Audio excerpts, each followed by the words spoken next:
আব্দুল কাদের জিলানী রহমতুল্লাহি আলাইহি 18 পারা মুখস্থ করে আইছে। এগুলো একবারে বোগাস ফাও কথা। উনার সম্মান বাড়াইতে যাইয়া একদল লোক এগুলো নিজে বানায়া ছাইরা দিছে।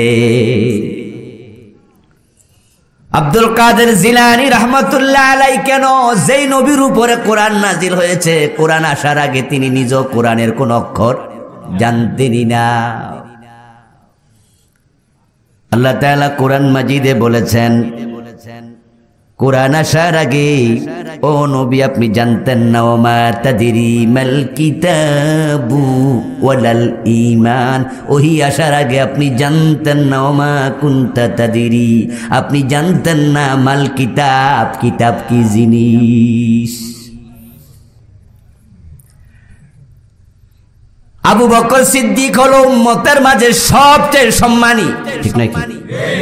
যত নবী আছে সব নবীর উম্মতের মাঝে আমরা হলাম সর্বশ্রেষ্ঠ উম্মত। আর উম্মতে মুহাম্মাদির মাঝে সিরিয়ালের রোল নাম্বার 1 যার, তার নাম হযরত আবু বকর সিদ্দিক। আপনাদের কাছ থেকে জানতে চাই, যারা বুঝেন তারা বলুন তো, হযরত আবু বকর কোরআন শরীফ মায়ের পেট থেকে আসতে 1 পারা মুখস্থ করে আইছে? আচ্ছা, ইমাম বুখারীর মতো লোক মায়ের পেট থেকে আসতে 2-4টা হাদিস মুখস্থ করে আইছে? আব্দুল কাদের জিলানী রহমতুল্লাহ আলাইহি ছিলেন হাম্বলি মাযহাবের লোক। উনার মাযহাবের যিনি ইমাম, উনার নাম আহমদ ইবনে হাম্বল রাহিমাহুল্লাহ। হাদিসের সবচেয়ে বড় কিতাব আল মুসনাদ, ওই মুসনাদের লেখক ইমাম আহমদ ইবনে হাম্বল মায়ের পেট থেকে আসার সময় কয় পারা কোরআন শরীফ মুখস্থ করছিল? ইমাম আবু হানিফা করছিল, তো মাঝখান দিয়ে আব্দুল কাদের জিলানী 18 পারা পড়ে লাইছে। তাহলে বাকি 12 পারা কাল লাগা বাদ রেখে আইছিল, যে কাহিনী লিখছে হেল লাগা। মায়ের পেট থেকে শিশু আছে, কিচ্ছু জানে না। আব্দুল কাদের জিলানী রহমতুল্লাহি আলাইহি আমরা সম্মান করি, শ্রদ্ধা করি, তিনি বড় আলেম বটে, কিন্তু 18 পারা মুখস্থ করে আসছে। কথাটা পুরা কোরআন বিরোধী, কোরআনের উল্টা। কোরআনে আল্লাহ তাআলা কি বলে শুনুন, আল্লাহু আখরাজাকুম মিন বুতুনি উম্মাহাতিকুম লা তা'লামুনা শাইআ। সুবহানাল্লাহ পড়েন। কোরআন তার দলিল যে কাহিনীটা বাজে, গল্প, বোগাস। আল্লাহ বলছে আল্লাহু আখরাজাকুম মিন বুতুনি উম্মাহাতিকুম লা তা'লামুনা শাইআ। আল্লাহ তোমাদেরকে তোমাদের মায়ের পেট থেকে দুনিয়াতে বের করেছেন যখন তোমরা কিচ্ছু জানতা না। শাই মানে ছোট্ট বস্তু, সামান্য।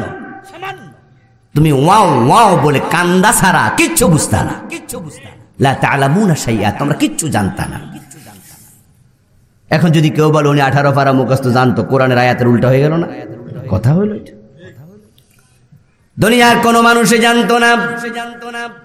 আরে আব্দুল কাদের জিলানী রহমতুল্লাহ আলাইহি কেন, ইমাম আবু হানিফা রহমতুল্লাহি আলাইহি, হযরত আলী কাররামাল্লাহু ওয়াজহাহু, এই জাতীয় মনীষীদের কিছু ভক্ত আছে। আমরা ওনাদের ভক্ত, তবে আমরা অন্ধ ভক্ত নই। কিছু অন্ধভক্ত আছে যারা ওদের সম্মান বাড়াইতে যাইয়া গাঁজাখড়ি গল্প বানাইছে। বলছে আব্দুল কাদের জিলানী রহমতুল্লাহ আলাইহির সময় একজন ব্যক্তির নাকি শুধু মাইয়া হইতো, ফোলা হইতো না। এজন্য উনার কাছে গেছে, এমন দমক মারছে বাড়িতে যে ফোলা মাইয়া আছে এডিও নাকি বেড়া হইয়া গেছে। কই যে বাড়িতে মাইয়া যে কয়টা আসছিল, এক ধাক্কা নাকি বাড়ির টিসো বেড়া হয়ে গেছে। পুরা ট্রান্সজেন্ডারের সিস্টেম আগে চালু হয়েছে। আব্দুল কাদের জিলানী রহমতুল্লাহি আলাইহি হযরত আজরাইলকে দেখছে নাকি, আজরাইল যায়, তখন আজরাইল রে কইছে, আজরাইল কার রূহ লইয়া যাইতাছ কমকের? তখন নাকি রূহ কাইরা রাখিয়া দিছে। কেউ আইসা কানছে, কান্দা কইছে যে আমার তো ফোলার মেরে লাইছে। আজরাইল কই আব্দুল কাদের জিলানী কই কি তোমার বাচ্চা মেরে লাইলো? এর মাঝে আজরাইল যাইতাছে, এই আজরাইল কার ফোলা নিছো কমকের? কাইরা রাখিয়া দিছে, রাখিয়া রূহ ফিরাই দিছে, হে জিন্দা হয়ে গেছে। আহারে ফাইজলামি, আবেগের অভাব নাই। সূরাতুত তাগাবুনের 14 এবং 15 নম্বর আয়াতে কারিমাতে আল্লাহ তাআলা বলছেন, ইয়া আইয়ুহাল্লাযীনা আমানু ও ঈমানদারেরা শোনো, ইন্না মিন আজওয়াজিকুম ওয়া আওলাদিকুম আদুওয়ান লাকুম, নিশ্চয় তোমাদের কারো কারো স্ত্রী, কারো কারো সন্তান হবে তোমাদের দুশমন, শত্রু। ফাহদারুহুম, সুতরাং তাদের ব্যাপারে সতর্ক থেকো। ইন্নামা আমওয়ালুকুম ওয়া আওলাদুকুম ফিতনা, তোমাদের সন্তান এবং তোমাদের সম্পদ এগুলো পরীক্ষার বস্তু। আল্লাহ সম্পদ এবং সন্তান দিও পরীক্ষা করে, না দিও পরীক্ষা করে। ওয়াল্লাহু ইনদাহু আজরুন আযীম, তবে আল্লাহর কাছে আছে সবচেয়ে বড় পুরস্কার। সুবহানাল্লাহ। এখন পুরস্কার পাইতে হলে পরীক্ষায় ফেল করবেন না পাস করবেন? ইনদাল ইমতিহানি ইউকরামুর রাজুলু আও ইউহান, আরবিতে একটি বিখ্যাত প্রবাদ আছে, পরীক্ষা যখন হয় কেউ হয় সম্মানিত, কেউ হয় অপমানিত। যারা পাস তারা হয় সম্মানিত, যারা ফেল তারা হয় অপমানিত। তোমাদের কারো কারো স্ত্রী, কারো কারো সন্তান হাসরের দিন আল্লাহর সামনে তোমাদের দুশমনি করবে, অর্থাৎ কারো কারো স্ত্রী, কারো কারো সন্তান আল্লাহর কাছে তার বিরুদ্ধে মামলা দেবে, বলবে আল্লাহ আমাদের হক আমাদের বাবা, আমাদের হক আমাদের স্বামী, আমাদের হক আমাদের স্ত্রী যথাযথ আদায় করে নাই।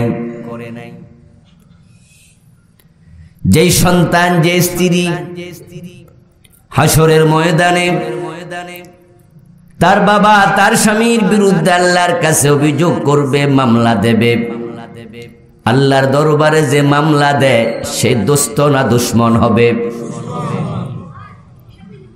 তাহলে বোঝা গেল সন্তান দিয়া, সম্পদ দিয়া আল্লাহ যে পরীক্ষা করছিল ওই পরীক্ষায় আপনি পাস করতে পারেন নাই, আজকে মামলার আসামি।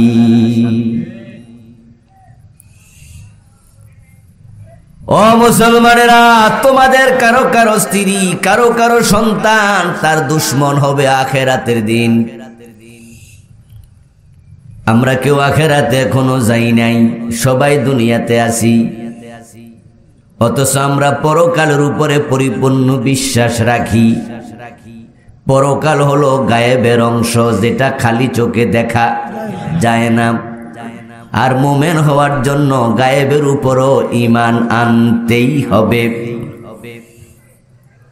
আল্লাহ সূরা বাকারার শুরুতে বলছেন, আল্লাযীনা ইউমিনুনা বিল গায়বি ওয়া ইউকিমুনাস সালাতা ওয়া মিম্মা রাযাকনাহুম ইউনফিকুন।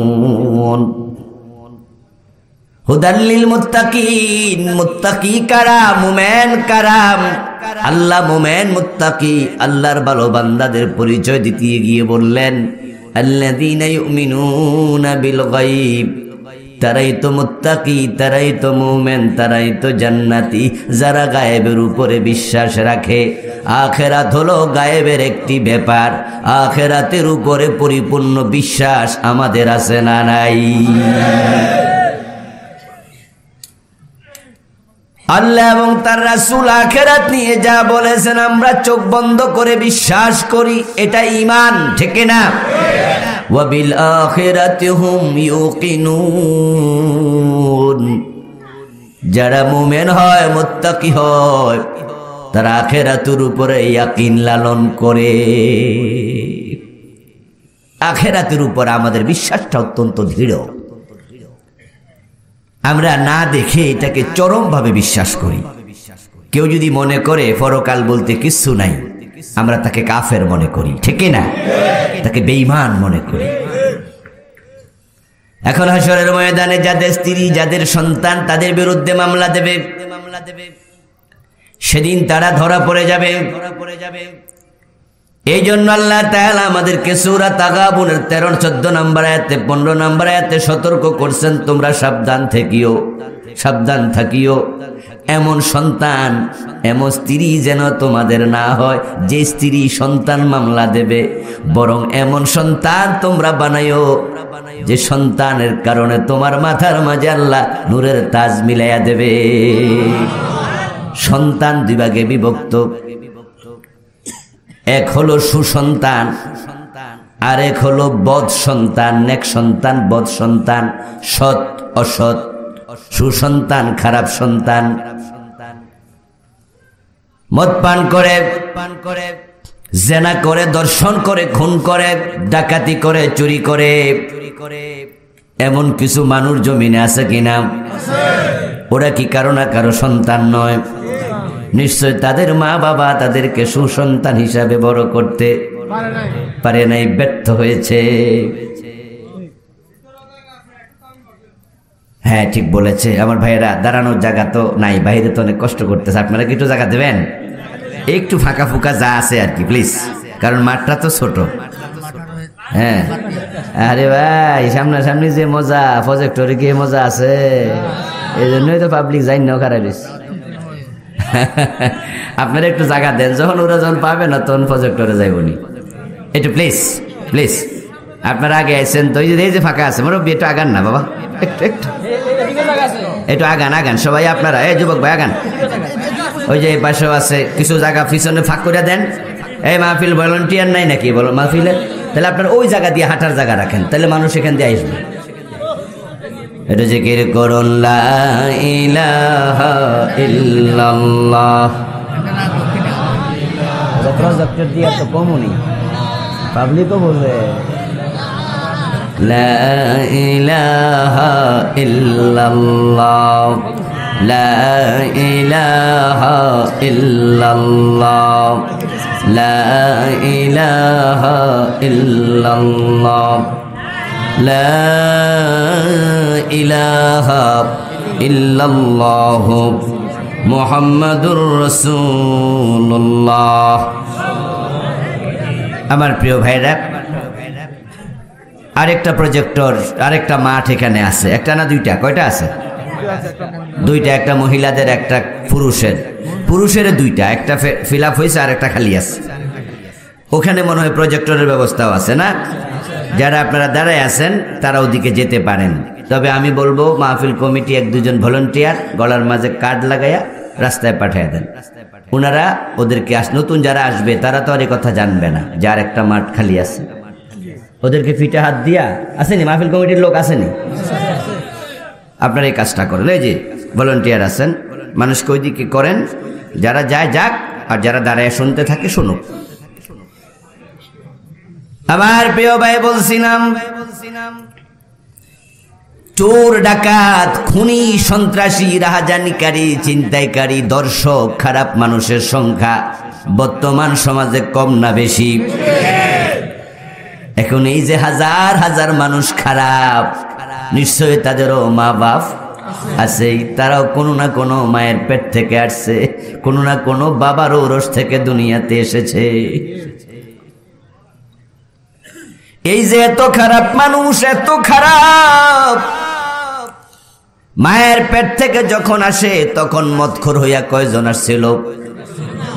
চোর হিসাবে কয়জন আসছিল? ডাকাত হিসাবে কয়জন আসছিল? তাহলে ওরা খারাপ হওয়ার পিছনে বুঝতে হবে মা বাবা তাদেরকে যথাযথ প্রক্রিয়ায় মানুষ করে নাই, তাই তারা খারাপ হয়েছে। এজন্য মা বাবার দায়ভার আছে না নাই? তাই তো হাসরের ময়দানে ওই খারাপ সন্তানগুলো আল্লাহর কাছে মা বাবার বিরুদ্ধে মামলা দেবে। মাহফিল কমিটি বলেছে আজকের আলোচ্য বিষয় যেন এমন হয়, সন্তান কিভাবে মানুষ করা উচিত, মা বাবার উপরে সন্তানের কি কি অধিকার আছে। মা বাবার অধিকার নিয়া, হক নিয়া অনেক ওয়াজ হয়, কিন্তু সন্তানেরও যে কিছু অধিকার আছে তা নিয়ে আলোচনা হয় তুলনামূলকভাবে কম। তাই কেমনে সন্তান মানুষ করা লাগে অনেক মা বাবা এটা জানেই না। শুধু জন্ম দিলে মানুষ হয়ে যায় না। ও বন্ধু, অন্য সব মাখলুক জন্মের সাথে সাথে তার নাম সে পেয়ে যাবে, কোনো চেষ্টা করা লাগবে না। গরুর ঘরে জন্ম নিলে গরু, ছাগলের জাত হলে জন্ম নিলে ছাগল, ঠিক না? বাঘিনীর ঘরে জন্ম নিলে বাঘ, হস্তিনীর ঘরে জন্ম নিলে হাতি। এগুলোর জন্য কোনো স্কুল নাই, কলেজ নাই, পরিচর্যা নাই। মানুষ তাদেরকে তাদের মতো করে বড় করার জন্য কোনো প্রতিষ্ঠান লাগে না। জন্মের সাথে সাথে বাঘ, জন্মের সাথে সাথে হরিণ, ছাগল, গরু। কিন্তু হাত পা চক্ষু কর্ণ নাসিকা নিয়ে জন্ম নিলে মানুষ হয় না। মানুষ হওয়ার জন্য পরিচর্যার দরকার আছে না নাই? তাই যার ভিতরে মনুষ্যত্ব নাই, দেখবেন মাঝে মাঝে আমরা বলি লোকটা একটা অমানুষ, ঠিক না? এই যে বললাম অমানুষ, আচ্ছা অমানুষ একটা শব্দ কি আছে? এই শব্দটা কি চিনেন না? শোনেন নাই কেউ? আমার মনে হয় অমানুষ শব্দটা শুনিনি এমন একজন আমরা এখানে নাই। আচ্ছা অছাগল বলতে কোনো শব্দ আছে? অগরু? ও ভাইয়েরা আমার, ছাগলের মতো দেখতে হলে মানুষ ছাগল বলবে, গরুর পেট থেকে এসেছে দেখতে গরুর মতো মানুষ গরু বলবে। কিন্তু এই যে অমানুষ শব্দটা আপনি বললেন, ওই লোকটা দেখতে কি মানুষের মতো নয়? তার কি বাবা নাই, তার কি মা নাই? তাহলে অমানুষ বলতে বুঝাইছে সে মানুষের কাতারে নাই।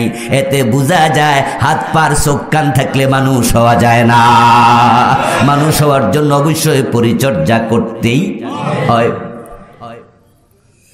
পরিচর্যার অভাবে সমাজে অমানুষ তৈরি হয়ে যায়। আর এটাই দুনিয়ার নিয়ম। ফুল বাগান যদি কেউ বানাতে চায়, ফুল বাগান নিজে নিজে হয় নাকি পরিচর্যা করে বানাতে হয়? আর জঙ্গল?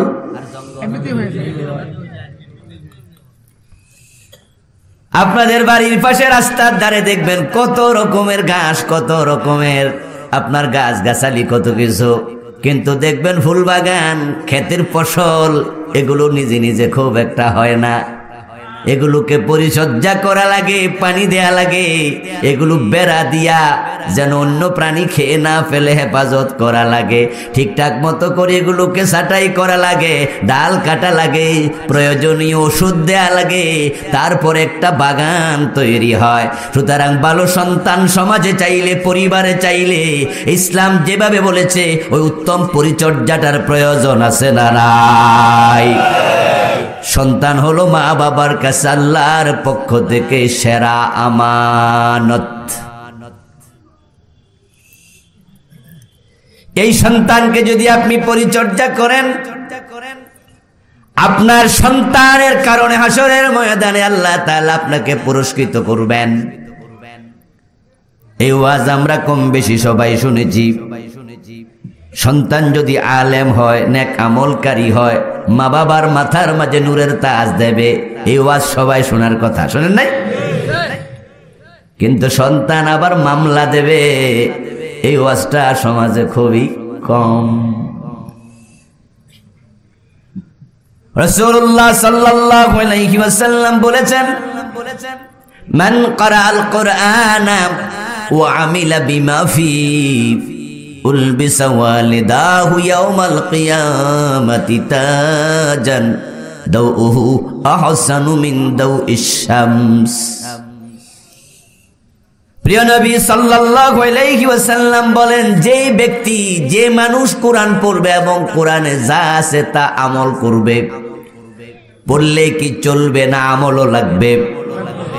শুধু পড়লে চলবে? কোরআন কি শুধু তেলাওয়াতের কিতাব না আমলের কিতাব? ইয়েস।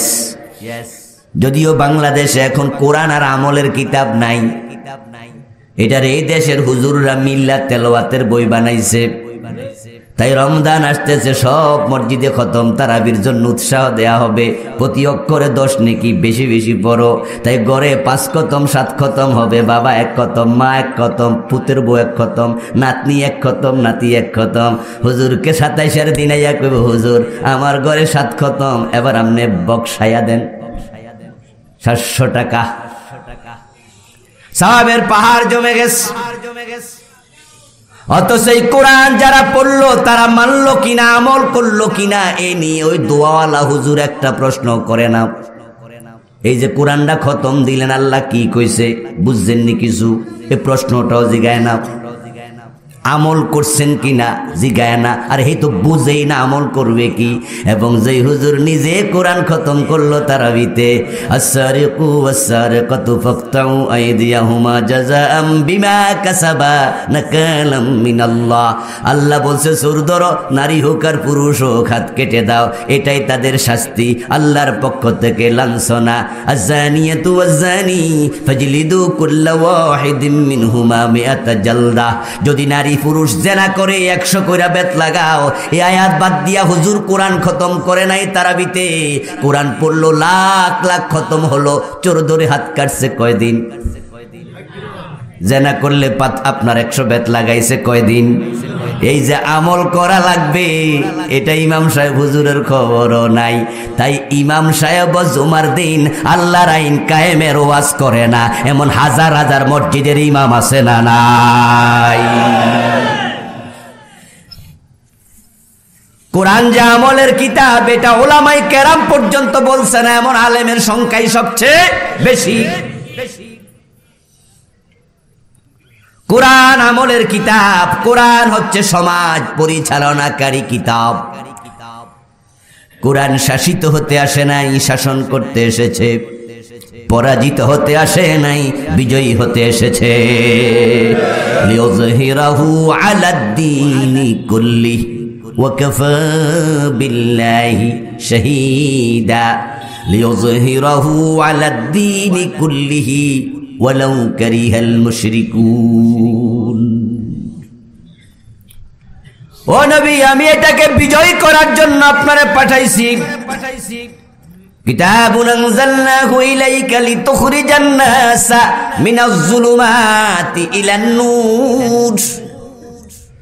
ও প্রিয় নবী, এ কোরআন আমি আপনার কাছে নাজিল করেছি।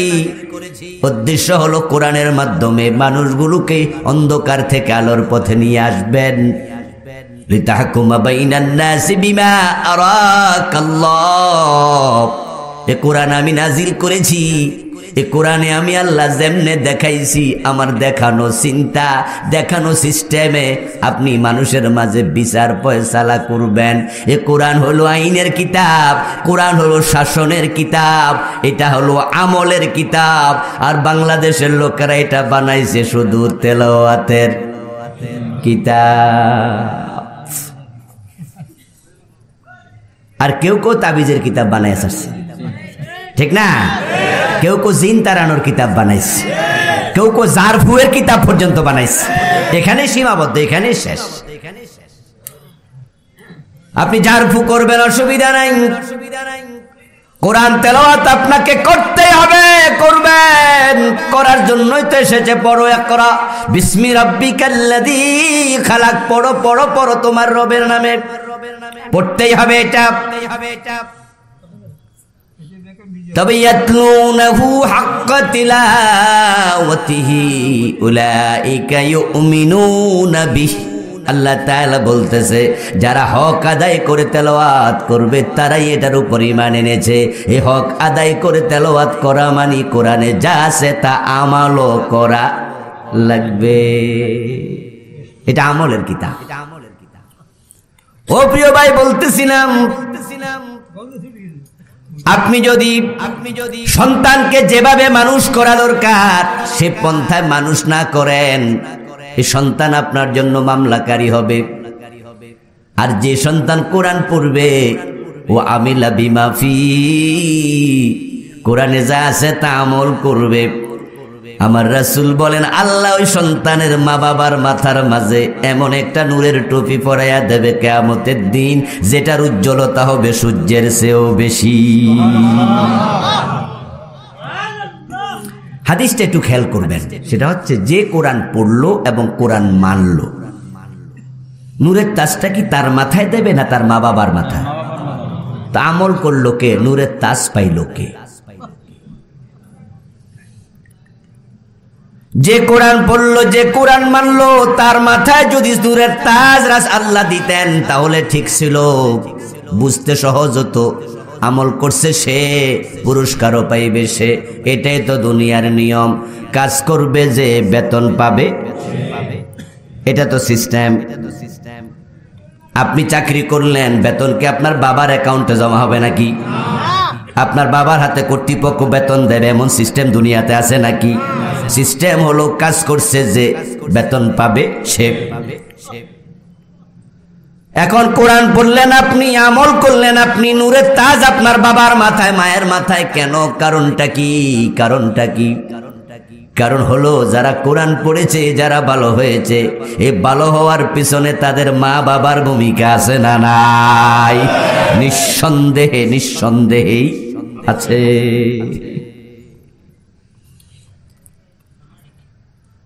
এই যে আমি আবুল কালাম আজাদ আপনাদের সামনে এখন কোরআন পড়ে শোনাচ্ছি, হাদিস পড়ে শোনাচ্ছি, আমাদের বিপ্লবী ভাই ওয়াজ করে।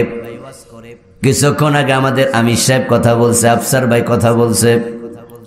আচ্ছা বলুন তো, আমাদের মাওলানা হওয়ার পিছনে আমাদের মা বাবার হাত নাই? আমার বাবা যদি আমারে প্রাইমারি স্কুলে ভর্তি করায়, হাই স্কুলে, তারপরে কলেজে দিত, আমি কি মাওলানা হইতাম? আলটিমেট আমি স্যার হতাম। আমারে যদি মেডিকেল কলেজে পড়াতো, আমি ডাক্তার হতাম। আমাকে ইঞ্জিনিয়ারিং কলেজে পড়াইলে আমি ইঞ্জিনিয়ার হতাম, বিশ্ববিদ্যালয়ে পড়াইলে আমি প্রফেসর হতাম। তাহলে আমি যে এই লাইনে আইছি, হাতে খড়িটা কে দিয়েছে? আমার মা, আমার বাবা। ও প্রিয় ভাই, মা বাবাই হচ্ছে আপনার জন্য, আমার জন্য প্রশাসক। তারাই হলো আসল অভিভাবক, তারাই গার্ডিয়ান, তারাই রাই। হাসরের ময়দানে কেন বদ সন্তান মা বাবার বিরুদ্ধে মামলা দেবে? রাসূলুল্লাহ সাল্লাল্লাহু আলাইহি সাল্লাম কারণ বলেছেন, আলা কুল্লুকুম রাইন ওয়া কুল্লুকুম মাসউলুন আন রাইয়াতিহি। শোনো মুসলমান, তোমরা প্রত্যেকে নিজের জায়গায় দায়িত্বশীল। তোমাকে নিয়ে ব্যস্ত থাকার জন্য আমি তোমাকে বানাই নাই, আমি আল্লাহ তোমাকে বানাই নাই। আমি আল্লাহ তোমাকে অন্যের জন্য বানাইছি। কুনতুম খায়রা উম্মাতিন উখরিজাত লিন্নাস, তুমি সৃষ্টির মাঝে সেরা, তোমাকে অন্য মানুষের জন্য, কল্যাণের জন্য বানাইছি। আলা কুল্লুকুম রাইন, রাসূল বলে তোমরা সবাই দায়িত্বশীল, কারণ তুমি সৃষ্টির সেরা জীব।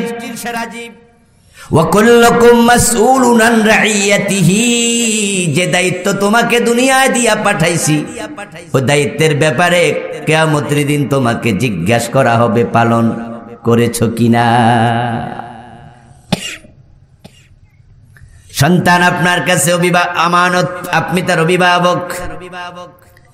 এখন আপনি যদি দায়িত্ব পালন করেন, আপনি পাবেন পুরস্কার, আপনার মাথায় নূরের তাজ হবে। শুধু নূরের তাজ নয়, এমন কিছু সন্তানও আছে যে সন্তানগুলো কিয়ামতের দিন তার মা এবং বাবা দুইজনকে সুপারিশ করে জান্নাতে নিয়ে যাবে।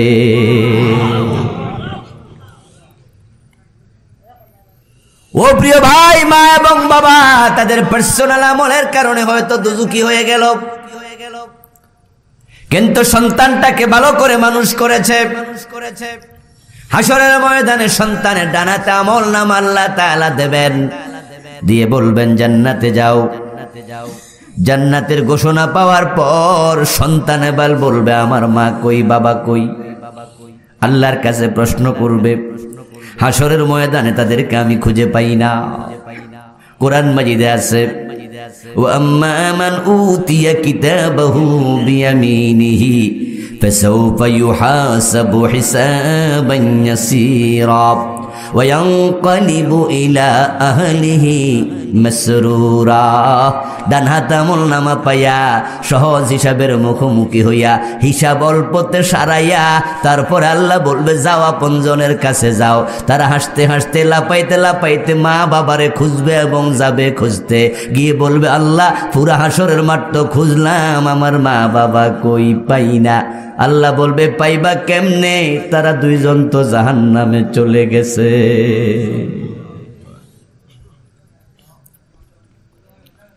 মা বাবা জাহান্নামে চলে গেছে শুনে সন্তান আল্লাহর কাছে বলবে তাহলে আমি জান্নাতে যাব কেন?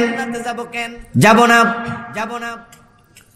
রাসূলুল্লাহ সাল্লাল্লাহু আলাইহি ওয়াসাল্লাম বলেছেন হাসরের ময়দানে জান্নাতি মানুষেরা তাদের আপনজনের পক্ষ হইয়া আল্লাহর সাথে এমন ভাবে বিতর্কে লিপ্ত হবে, দুনিয়াতে কোনো বন্ধু কোনো বন্ধুর জন্য এমন বিতর্ক করতে দেখা যায় না।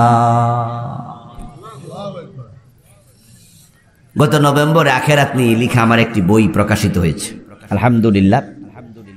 এই বইটা লিখতে গিয়ে আমি এমন কিছু হাদিস পেয়েছি, যেমন এই হাদিসটা যে এখন বললাম এটাও আমি এই বই লেখার আগে আমিও পাইনি, কোন ওস্তাদ থেকে শুনিও নি। কারণ এতে আমি 550-র উপর হাদিস আনছি, মনে হয় 552টা সম্ভব, শুধু আখেরাত নিয়ে লিখেছি। 500-র উপর আয়াত এনেছি, কারণ আখেরাত তো বানাইয়া লেখা যায় না। আখেরাত কি দেখা যায়? ওহী নির্ভর বিষয়। এই হাদিসটা আমি নতুন পেয়েছি পড়তে গিয়ে 400 পৃষ্ঠার অনেক বড় বই। এবং এই বইটা যারা নিবেন যদি আপনি মনোযোগ দিয়ে ফার্স্ট টু লাস্ট পড়েন, মৃত্যু থেকে জান্নাত জাহান্নাম পর্যন্ত পুরাটা আখেরাত আয়নার মতো স্পষ্ট হয়ে যাবে ইনশাআল্লাহ। রাসূলুল্লাহ সাল্লাল্লাহু আলাইহি ওয়াসাল্লাম বলেন জান্নাতি মানুষগুলো তাদের আপনজনের জন্য আল্লাহর সাথে এমন ভাবে তর্ক শুরু করবে, বিতর্ক করবে। দুনিয়ায় কোনো বন্ধু কোনো বন্ধুর জন্য এমন বিতর্ক করতে দেখা যায় না।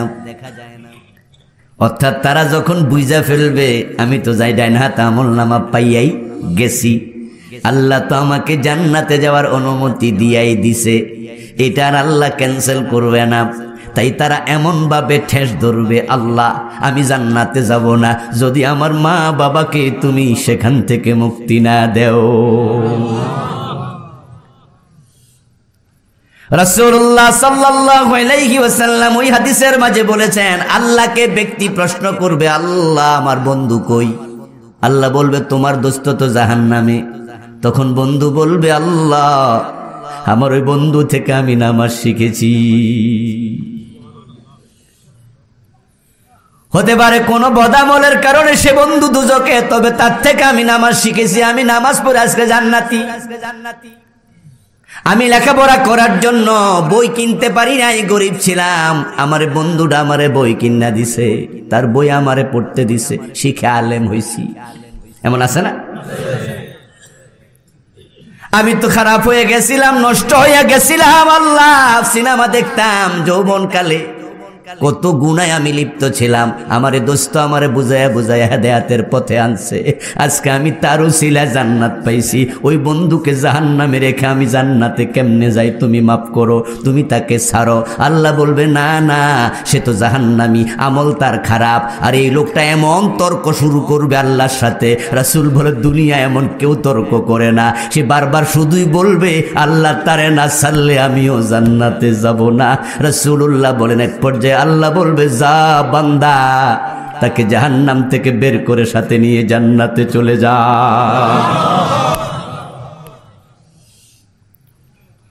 ও প্রিয় ভাইরা, সন্তান মা বাবার জন্য সুপারিশকারী হবে,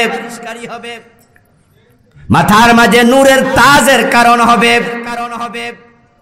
দুনিয়ায় চক্ষু শীতলকারী সন্তান, আখেরাতে মুক্তির ওসিলা হবে সন্তান। যদি সন্তানকে উত্তম পরিচর্যা করা যায়, ফুল বাগান বানাইতে মালিকে অনেক পরিশ্রম করা লাগে। সুতরাং এমন ভালো সন্তানের জন্য আমরা যারা মা বাবা তাদের একটু পরিশ্রম করা দরকার আছে না নাই? কি পরিশ্রমটা করবেন আজকে এটাই হচ্ছে আলোচ্য বিষয়। মনোযোগ দিয়ে শুনবেন, জীবন ঘনিষ্ঠ বিষয়। আমরা কেউ বাবা হয়েছি, কেউ হব। যারা আমরা বুড়া হয়ে গেছি তারা তো কমপক্ষে নাতির দাদা হব নাকি, নানা হব। পরবর্তী প্রজন্মকে কিভাবে মানুষ করা যায়, আপনার নাতি যেন হাসান হোসাইনের মতো বেড়ে ওঠে, আপনার সন্তান যেন ইমাম বুখারী, ইমাম আবু হানিফার মতো বেড়ে ওঠে।